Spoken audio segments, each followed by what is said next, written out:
Buenas noches, mi nombre es Saúl Mercado y este video es para realizar la evidencia de aprendizaje de la unidad número 3 de la materia Arquitectura de Computadoras, donde el profesor nos solicita revisar un documento y realizar una presentación en PowerPoint para posteriormente presentarla en un video.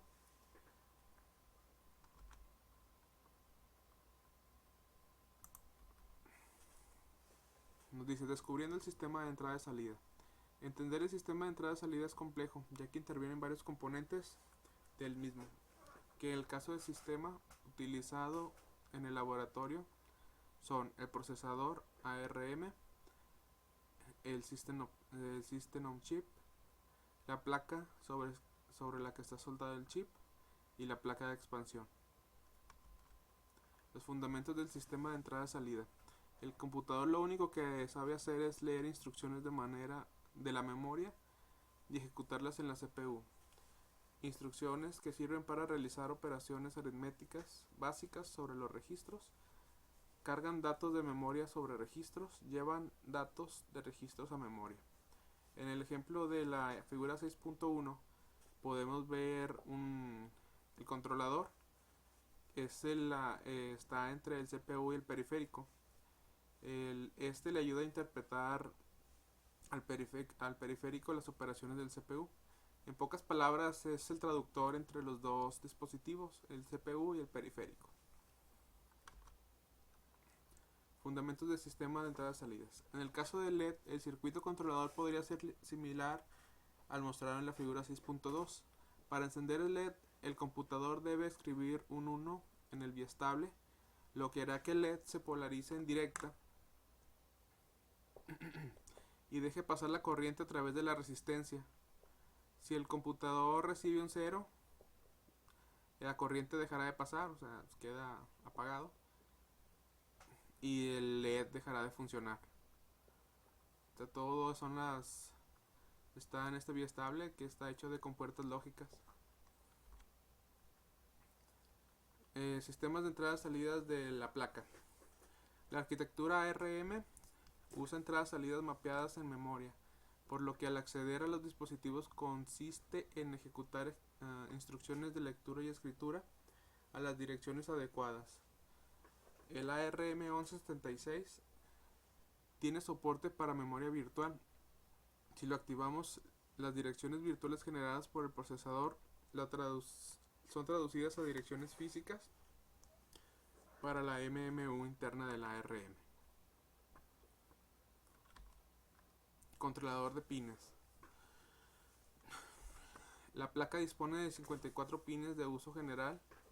Para cada uno de estos, el controlador dispone de una electrónica, ilustrada en la figura 6.4, que permite utilizar el pin para distintas funciones. La función de cada pin se configura a través de los registros señalados en la tabla 6.1 que vimos anteriormente, que formarían parte del bloque Function Registers de la figura 6.4. Cada uno de estos registros almacena la configuración de 10 pines GPIO. Cada pin se configura con un campo de 3 bits en el registro correspondiente de la siguiente forma. El 00 es el pin que se configura como entrada.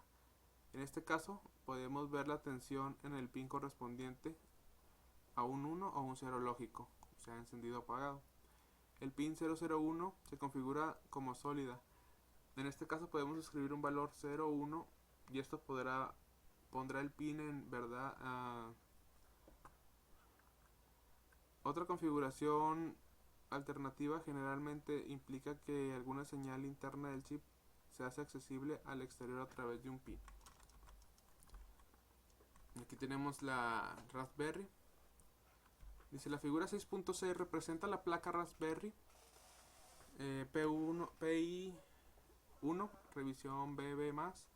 Como vemos, incluye principalmente un controlador de Ethernet y varios conectores, todos ellos conectados con algunos pines del BSM2835, pieza central de la placa. Aquí la podemos ver. Además incorpora un array de pines que expone 26 de los pines del GPIO. Aquí está el array y aquí tenemos los pines para poder conectar al chip cualquier otro a otro extremo. Se utiliza este array de pines para conectar el BSM2835 a la placa de expansión diseñada por el GetBackLoop llamado GetBoard. La figura 6.7 nos muestra el diagrama de cómo está distribuido las funciones de estos pines. Aquí las podemos encontrar. Tiene 12 drivers de entradas y salidas. Tiene 3 pulsadores, 6 puertos conectados a un array, un controlador de motor, un conector de 28 pines, un conversor digital analógico, aquí lo tenemos, y un conversor analógico digital de 10 bits. Uso de máscara de bits. A la hora de escribir o leer registros de control y datos del dispositivo, a menudo queremos consultar el valor de un bit en concreto. Sin embargo, ya que hemos visto en numerosas ocasiones, los registros ARM son de 32 bits. Por lo que modificar esto, tenemos que realizar el uso de máscara de bits. Y para eso tenemos que utilizar operaciones AND, OR, NOT o XOR a nivel de un bit, ya bien sean ensamblados en C o en C, utilizando una operación constante que denominaremos máscara. Operaciones con máscaras en C. En C podemos hacer las mismas operaciones utilizando los operadores a nivel de bit. Tenemos AND como operador para no confundir el operador lógico, OR operador para no confundir el operador lógico. Tenemos NOT como operador para no confundir el operador lógico y XOR como operador. Colocando adecuadamente un cable podríamos, por ejemplo, conectar el pin en el GPIO 023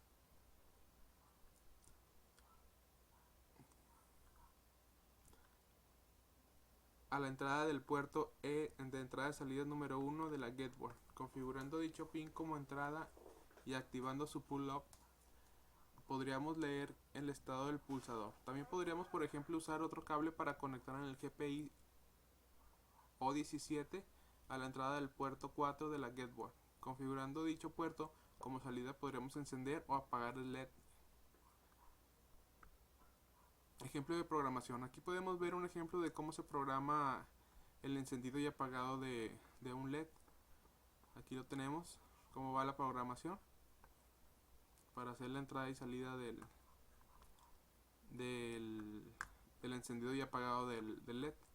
Como conclusiones, en esta actividad pude comprobar por medio de un manual de laboratorio el funcionamiento básico de un sistema de entradas y salidas mediante una explicación por medio de componentes como procesador, ARM1176, chip BSM2835 que son parte de una Raspberry Pi 1, donde por medio del uso de este equipo nos muestra cómo se utiliza para realizar una conexión, así como el programar el encendido y el apagado de un LED. Esto es todo, hasta luego.